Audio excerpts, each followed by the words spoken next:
Hello everybody, this is FN2188 here. I'd like to show you guys a very exciting pickup I had. Well, personally for me, this is very exciting because this is one figure that I've wanted for so long. But yeah, it's a very odd one. It is a very, oh, who is this guy again? I remember seeing this one on the aisles of Walgreens. I passed on it because I thought this one would go under, but apparently this guy shot up just a bit. So I'm so glad I got my hands on this old exclusive, sealed. So that's already two Walgreens exclusives that I've reviewed. Anyways, I've had this in the office for quite a while. I just can't wait to open this up. Getting a closer look at the box, we have a nicely drawn image of General VEERS, the Walgreens exclusive label, which pretty hard to find labels on Black Series figures. We have the standard red, no number because he's exclusive, bio in all different languages, and also has this nice close-up of our boy Mr. VEERS. And over here it's just VEERS. We'll just go for the top.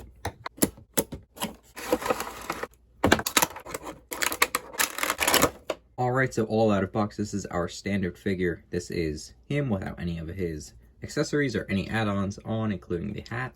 I will be going over those right now. Right out of the package, this is his hat. Other Imperial officers like, well, I think only Piet has the same hat. Yep, it is exactly the same.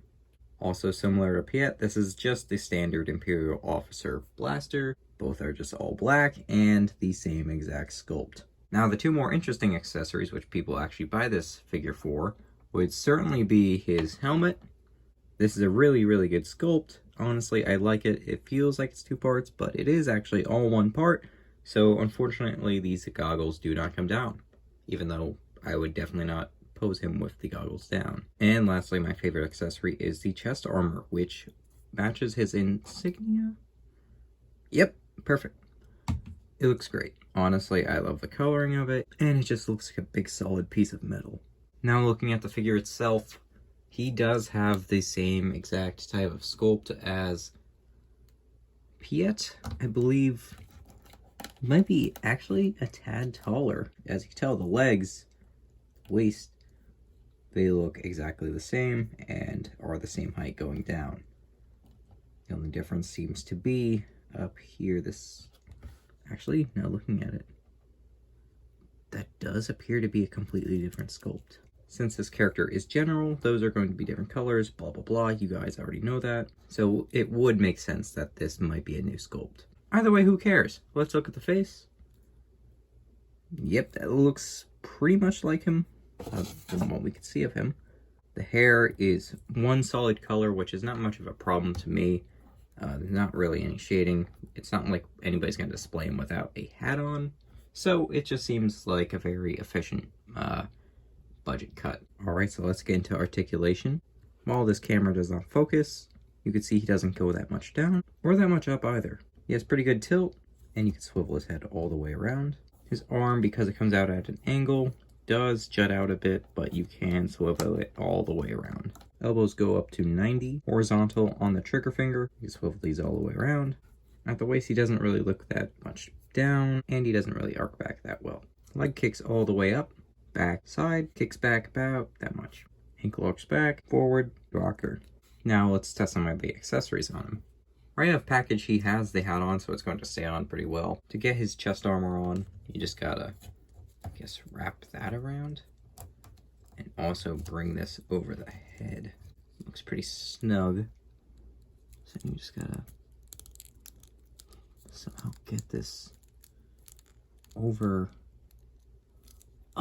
Oh, I see. The peg is right here at the holster. For me, it doesn't really want to stay in. I guess there's a spot you gotta get it to. Alright, so making sure that's in might be a little bit of a pain, as you can tell. Now we can just get the helmet on, which I'm just gonna assume you just plop it down, push under. Let's get this gun in the holster, put it over the scope. Alright, so we have General VEERS all suited up, so let's get some comparisons. Here's VEERS with other high-ranking Imperials.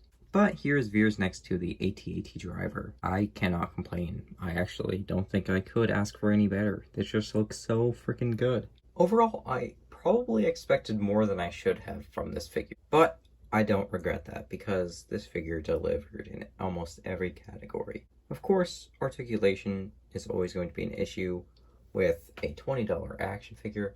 Well, in not all cases.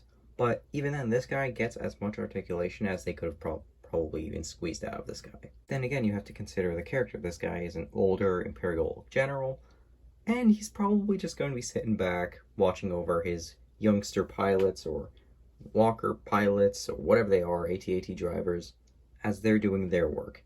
His job is to just kind of bark orders. And you know what? He looks pretty badass for doing so. So I gotta give props to Hasbro. This is going to be one of my top figures of all time, probably. I really love it. I think its parts, its usefulness, even if you don't care for the character, you can definitely just use these for another character. Maybe make a custom Thrawn with them. But, you know, if you put a little work into that, turn that into a random background officer, boom. It's more than its money's worth. But even then, it is one of my favorites. Definitely one of my new favorite figures. So I'm glad I got this, and I hope you guys enjoyed the review, and I'll see you guys next time. Peace.